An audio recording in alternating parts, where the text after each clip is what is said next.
All right, I got everybody's assignments up on the board. A couple things I wanted to point out, and Blake, step in when you need to, but we're not going to be doing the every 1/10 of a mile thing now, so we'll just be stopping when we observe deer.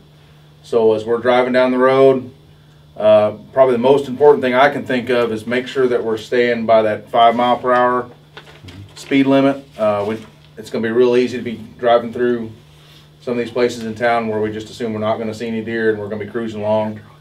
Next thing you know, you're doing 15 or 20 down the road. So try to make sure we stick as close to that 5 mile per hour. I just don't want us to get rolling along too fast and then all of a sudden we miss a deer or something. So I know, and you know, and we all know that, you know, likelihood of seeing deer in a couple of these spots is slim to none, but I guarantee it's none if we're doing 20 miles per hour down the road. So we need to try to stick with our protocol as much as we can.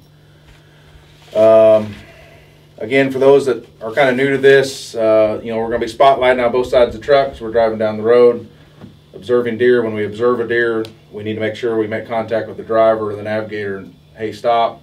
Hopefully they'll stop and in time for us to see the deer, and then try to identify the deer, try to determine if it's buck or doe, try to count the number of deer that are out there, and then get a spot rangefinder on them and determine what the distance is the first point you saw them. So that's kind of the quick and dirty method. James and Brad will be doing the azimuth as far as determining what exact direction that is off of the road, and exactly we can pinpoint exactly where that deer is. So that's kind of quick and dirty method. We're starting a little bit earlier, so the folks in the chase vehicles need to be extra observant. I know you will, that's your job, but we just need to make sure that there's communication between you and the driver, and make sure we know what's coming up behind us. Or, you know, we're on some of these main roads, there's going to be maybe a little bit more traffic, so we'll have to be really aware of what's going on. Don't be out. As far as timing goes, I know Cape PD's told us that there's quite a bit of deer activity late in the night, and we're still trying to figure out.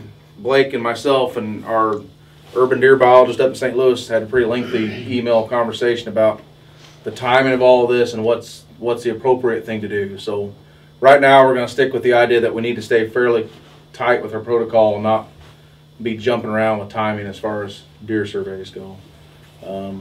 What this could lend itself into is us doing a 4th and maybe 5th deer survey, just because we want to make sure we get a good survey that scientifically is sound. So that's what Blake and Cody's job is try to get this data and make sure that it's scientifically sound. Both sides of the truck. That's fine as long as we annotate those entries so that we know it's a single GPS location, because we look at those things serially and we match them back up to the data sheets. So just some caution there, and if you have to deviate from any of the protocols that we've been employing, just make notes and keep track of what you did. We can usually chase it down and come up with something that will still allow the data to be used. Yeah, don't hesitate to write extra notes in the note. You know, yeah, just try to pinpoint what we're doing, and if something's unclear, ask. Yeah. Is there anything that we did that we need to?